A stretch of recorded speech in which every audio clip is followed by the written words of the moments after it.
Well, he's a cutie pie. I might put him in Potomac. Okay, yes. Yeah, he can come right on to Potomac. What's up, y'all? It's your boy Richie Sky. We are back with another video. I want to thank you guys so much for tuning in to this channel. Listen, if you haven't done so already, make sure that you guys hit that subscribe button down below and hit that notification bell button so that you can be clued into when we drop new content right here on this channel, okay? Make sure that you guys also smash that like button if you like this video, okay? Now, what we're going to be discussing today is something pretty interesting. I got this email, okay? I'm going to call it an anonymous email, although there is a name attached to it, and it's with regards to Miss GIZELLE Bryant allegedly faking her storyline with this reconciliation with Mr. Jamal Bryant, okay? You guys may know he is a pastor down in the Atlanta area, and she was married to him, as we all know if you watch the show, and she famously divorced him after he basically cheated on her with an exhaustive number of women, okay? The numbers are quite astonishing in terms of the amount of women that he allegedly cheated on her with. So we're going to get into the details of this email that I got, and it's pretty scandalous.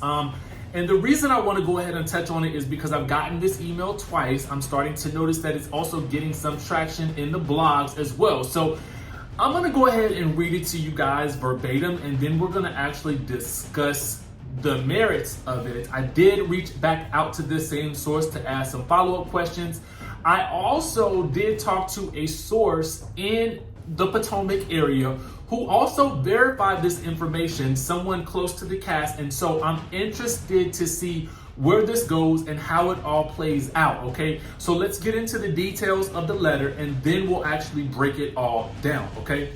So basically it says this. I got this letter on February 6th, and I also got it on February the 12th. So that was yesterday. So let's go get into what all this person had to say, okay?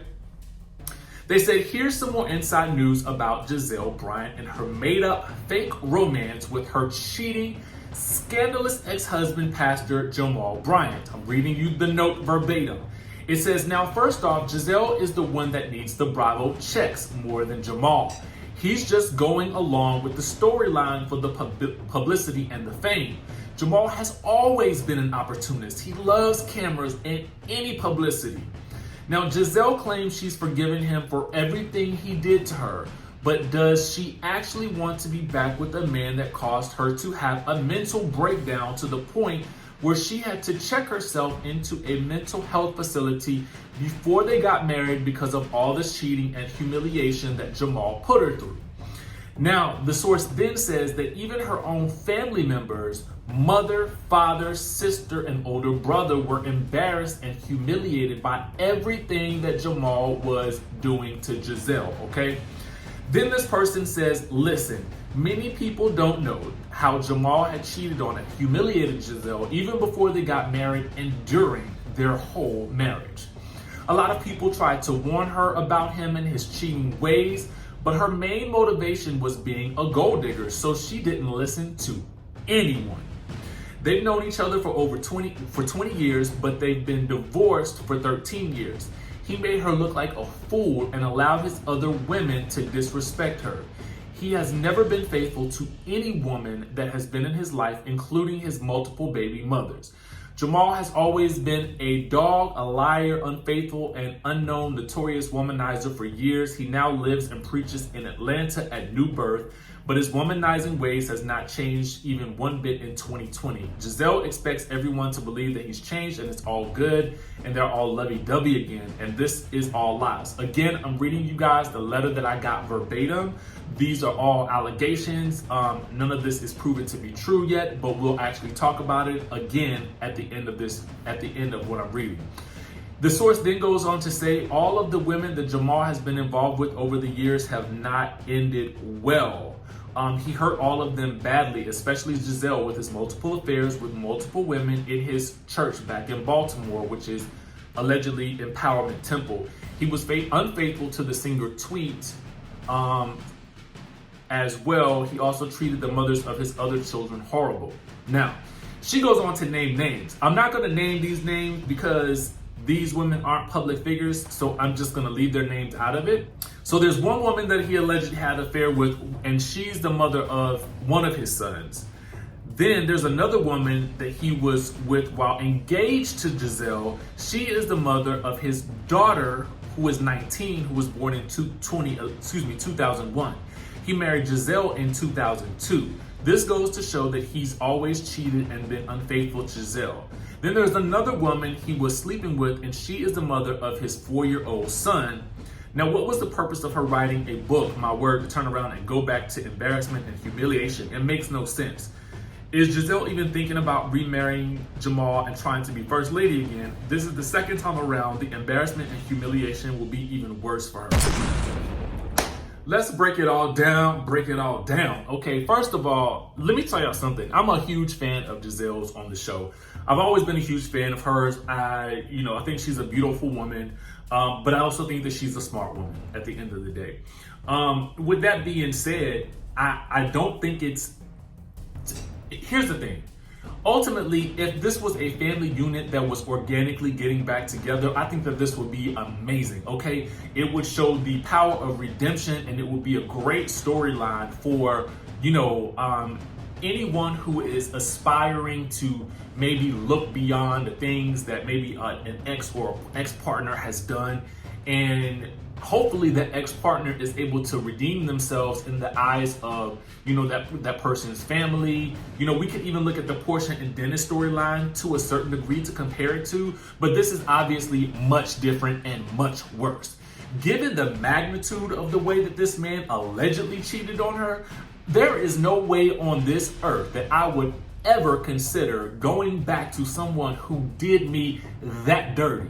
It's one thing, listen, you can't even deny the fact that this man cheated on you, because there's also allegedly multiple children who were born during the process of the time that you were even together or engaged to even think that you can consider forgiving this man. Or let me not say that. Forgiving is one thing, okay? But don't forget from whence you came. You know what I'm saying? And ultimately, at the end of the day, I'm gonna tell y'all the truth about something else. We as reality television viewers are not stupid, okay? Let me just say that.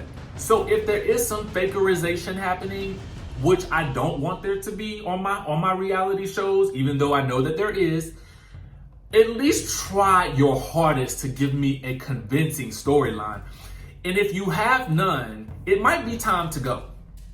Because what I don't want to see is, and we've seen this on other shows where some of the cast members have allegedly paid someone for services to appear as their significant other or their partner or their seasoned lover or whatever the case may be.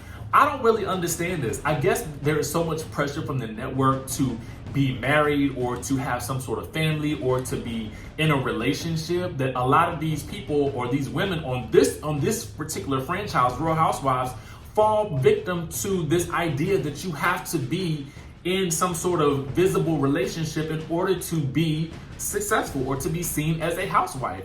For real, with the dynamic of the show, the way that it works now, to be very honest with you, Real Housewives of New York has not, I don't think a single one of those women at this point in time are married, okay? And that show does well. So you don't really need that if you have dynamic personalities who are willing to engage and, really open up about the issues that they're facing. A much better solution for this storyline, again, that I'll say it again, would be to show how she co-parents with someone who she dealt with so much angst with, and show how that relationship works as a co-parent who lives in Atlanta, who has this crazy past. Let's be for real about it, okay? Let's give it the real deal. Let's also show how you deal with the church with regards to being a former first lady. That's the sort of thing that we really want to see, because you still have congregations of people who are following this man who allegedly continues his wild ways.